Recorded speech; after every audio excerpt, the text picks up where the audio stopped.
Hi అండి, అందరికీ నమస్కారం. ఇప్పటివరకు మనం మన ఛానల్లో షిరిడి నుండి నాసిక్ టూర్లో భాగంగా ముక్తిధాము, పంచవటి, త్రివేణి సంగమం లాంటి ఎన్నో మంచి మంచి వీడియోస్ని చూసాం కదండి. మరి ఇప్పుడు అదే నాసిక్లోని త్రివేణి సంగమానికి 2 కిలోమీటర్ల దూరంలో ఉన్నటువంటి ప్రపంచంలోనే అత్యంత అరుదైనటువంటి లక్ష్మణస్వామి దేవాలయం గురించి తెలుసుకునే ప్రయత్నం చేద్దామే. ఈ లక్ష్మణస్వామి దేవాలయాలు మన ప్రపంచంలో 2 ఉన్నాయండి. ఒకటి ఛత్తీస్గఢ్లో ఉంటే రెండవది ఈ యొక్క నాసిక్లో ఉందండి. ఈ దేవాలయం చాలా బాగుంటుందండి. చూస్తానికి 2 కళ్ళు చాలు అండి, అంత బాగుంటుందండి. అక్కడ ఉన్న విగ్రహాలు, అక్కడ ఉన్నటువంటి స్థల పురాణాన్ని, అక్కడ ఉన్నటువంటి ప్రత్యేకతల్ని మొత్తం మీకు వివరించే ప్రయత్నం చేస్తాను ఈ వీడియోలో. వీడియో మొత్తాన్ని కూడా స్కిప్ చేయకుండా వీడియో మొత్తాన్ని చూడండి. వెళ్దాము ఊరిలోకి. త్రివేణి సంగమం నుంచి ఆటోలో బయలుదేరిన మేము 15 నిమిషాల తర్వాత లక్ష్మణస్వామి దేవాలయానికి చేరుకున్నామండి. ఇదిగో ఇదేనండి లక్ష్మణస్వామి దేవాలయం.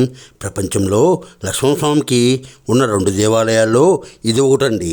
మరొకటి ఛత్తీస్గఢ్ రాష్ట్రంలో ఉందండి.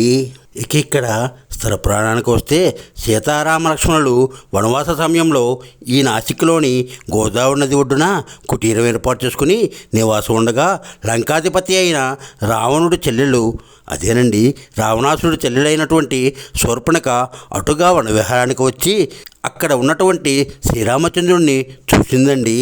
ఆయన అందచందాలకు ఆకర్షితురాలై ఆయనపై ఆశపడగా శ్రీరామచంద్రమూర్తి తిరస్కరించాడండి.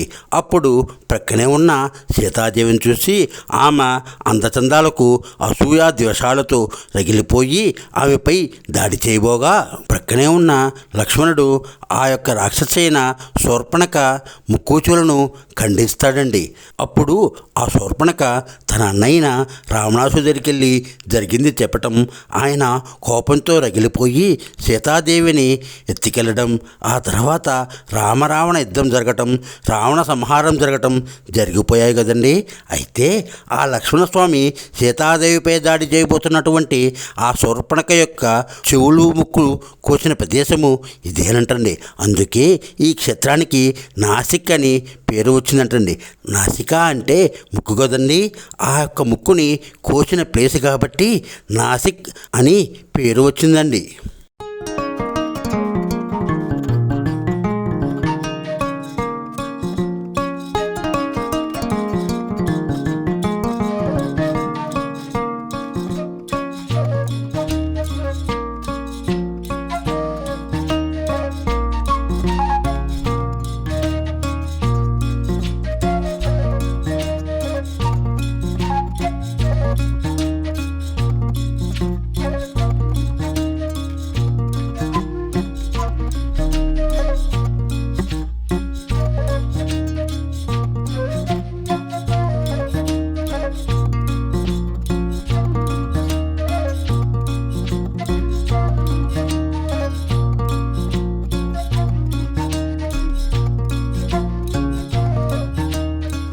ఇక్కడ స్థలపురాణం గురించి తెలుసుకున్నాం కదా.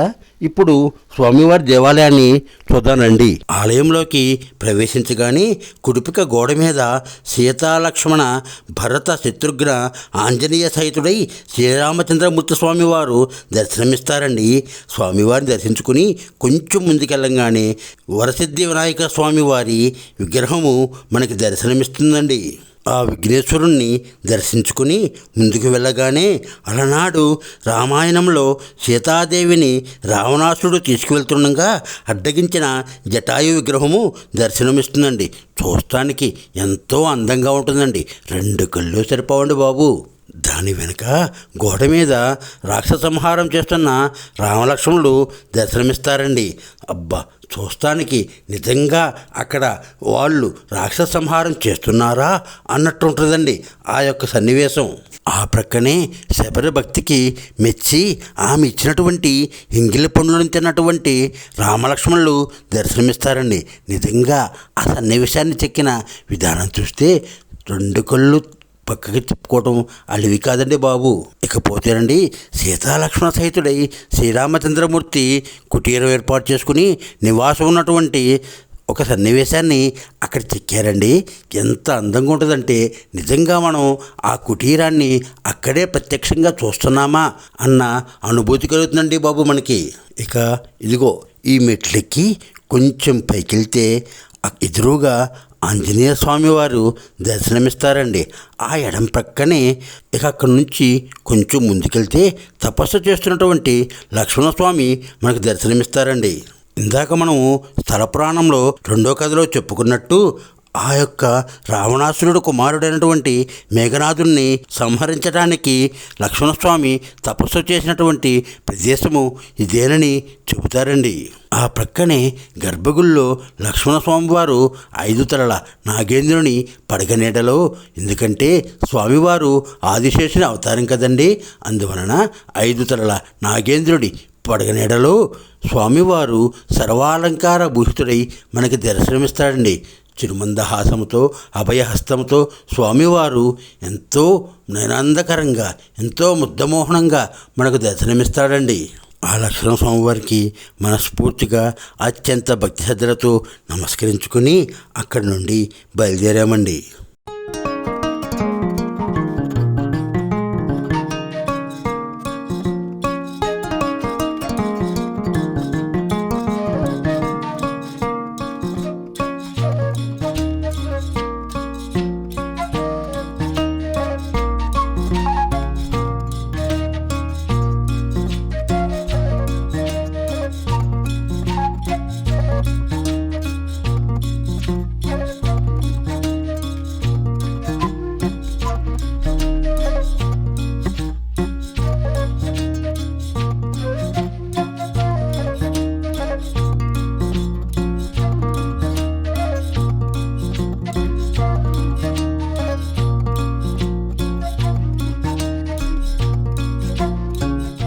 ప్రపంచంలోనే ఎక్కడా లేనటువంటి ఈ లక్ష్మణస్వామి ఆలయాన్ని దర్శించుకొని భక్తి పారవశ్యంతో మనసంతా నిండిపోతే ఆ ఆనందంలో తిరిగి వచ్చిన ఆటోలోని ఎక్కి మళ్ళీ బస్సు దగ్గరికి వెళ్ళామండి. ఇక్కడి నుండి త్రయంబకేశ్వరం మళ్ళీ తిరిగి బస్సు బయలుదేరిందండి. ఈసారి వీడియోలో ఆ త్రయంబకేశ్వరం యొక్క విశేషాలని, అక్కడ సరఫరాలని, అక్కడ ఉన్నటువంటి ప్రత్యేకతలని మీకు చూపించే ప్రయత్నం తప్పకుండా చేస్తాను. అప్పటి వరకు ఇలాంటి లేటెస్ట్ వీడియోస్ కోసం మా ఛానల్ని లైక్ చేయండి, షేర్ చేయండి, సబ్స్క్రైబ్ చేసి మమ్మల్ని కొంచెం ఆశీర్వదించండి. అంతేకాదండి, మీరు అలా చేయటం వలన ఇలాంటి లేటెస్ట్ వీడియోస్ మరింతమందికి చూసే వీలుంటుంది. దయచేసి మమ్మల్ని కొంచెం ఆశీర్వదించండి, సబ్స్క్రైబ్ చేసి మమ్మల్ని కొంచెం ప్రోత్సహించండి.